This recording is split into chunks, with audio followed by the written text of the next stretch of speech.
soul with it. Yeah.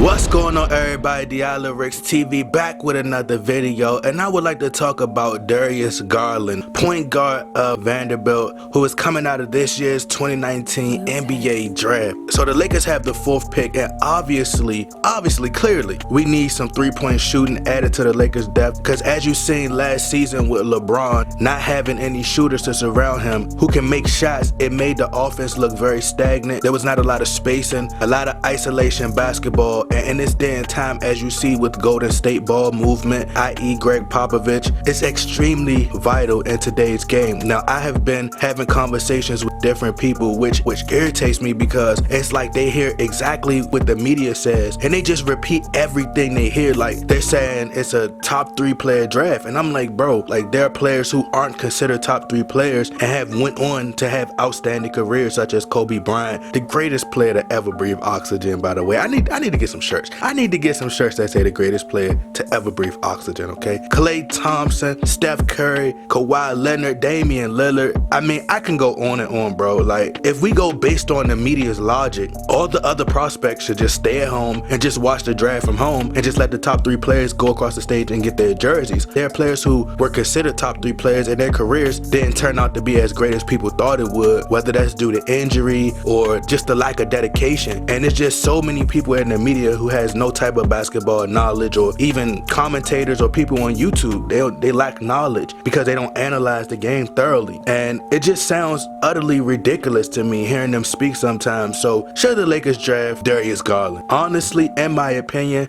if I was the GM or I was a part of the front office, and you can't get Anthony Davis, who I believe is the only player in the NBA worth trading for, that instantly push you in championship conversations, I'm doing it without a question. And I'm still trading the entire house for Anthony Davis. If the Lakers aren't able to pull off that trade, then clearly you take Darius Garland with the 4th pick. Now, I watched the video on ESPN where there was a guy breaking down Garland's games and just explaining how he could be a person you could build a team with, basically a franchise player, a building block. And you know, with how vital the three-point shot is nowadays and how it has become in the NBA, if I was the Knicks and I had the chance to choose between Garland or RJ Barrett, in my honest opinion, I would take Garland over Barrett. And I know that may be a controversial statement right there, because the stock of RJ Barrett and him playing with Zion Williamson and the media saying he's so NBA ready right now, I know that's not a popular opinion to have right now, but me personally, I would take Garland over RJ Barrett, and this is why.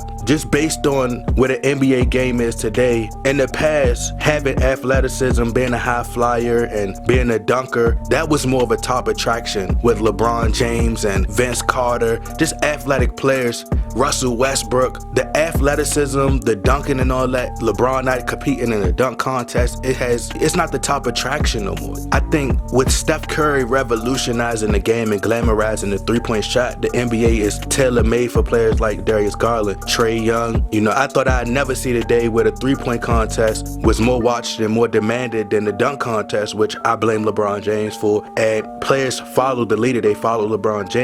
And if Zion Williamson chooses not to compete in the dunk contest, he'll lose a lot of my respect. I think Garland's, his ball handling skills, three-point shot, and ability to flourish in the pick and roll gives him the edge over RJ Barrett, in my opinion. And it will force me to choose Garland over Barrett. The biggest question is, can Garland's three-point shot translate over the NBA? It's a huge adjustment. We seen Trae Young struggle in Summer League in the beginning of the season last year, but it's all about taking the risk, and I'm taking it, no question, if I have to. Another concern for me, which is why I think it's imperative for the Lakers to trade the pick, because of Garland possibly playing alongside LeBron James. With Garland being a rookie and being so young, if you don't have that mentality of not just going to stand around and being so starstruck around LeBron when he has the ball and not moving without the ball, or having that attitude like a Kyrie Irving, and LeBron could just trust that, hey, I'm going to go out there and get 25. I ain't got to worry about carrying the team. I got somebody else. Then that's going to be a huge problem, because not only did this happen last season with LeBron, if you are a diehard Lakers fan, I watched this happen a lot with Kobe Bryant playing alongside the young guys, D'Angelo Russell, Jordan Clarkson, and Julius Randle. These guys would just stand around, not move without the ball, and they just watch Kobe go to work. You know, that can halt Garland's development and playing with LeBron James, it could turn him into just a spot-up shooter and not evolving his game, just waiting to catch and shoot all the time. LeBron is not a great catch and shoot player. LeBron's not great at playing off the ball. That leads me to another question. Can Lonzo and Garland both play together in the backcourt? Now, this goes back to a comment which one of my subscribers left me in my comment box on YouTube after I spoke about the possibility of Kyrie Irving joining the Lakers. He was like, you tripping if you think Kyrie and Lonzo couldn't play together in the backcourt, which I don't. Just based on how the game is today, Lonzo, in my opinion, is a throwback point guard. And you don't see too many traditional throwback point guards in today's game. The game has totally evolved and has totally changed. You see so many people saying, oh, well, Lonzo Ball is going to be the next Jason Kidd. But you don't see that many Jason Kidds in today's game. Mostly you see shoot first point guards in the NBA right now. And the game today fits players like Darius Garland. Lonzo did improve his shot last season, but defenders aren't afraid of Lonzo from the perimeter. Kyrie Irving is great with the ball in his hands.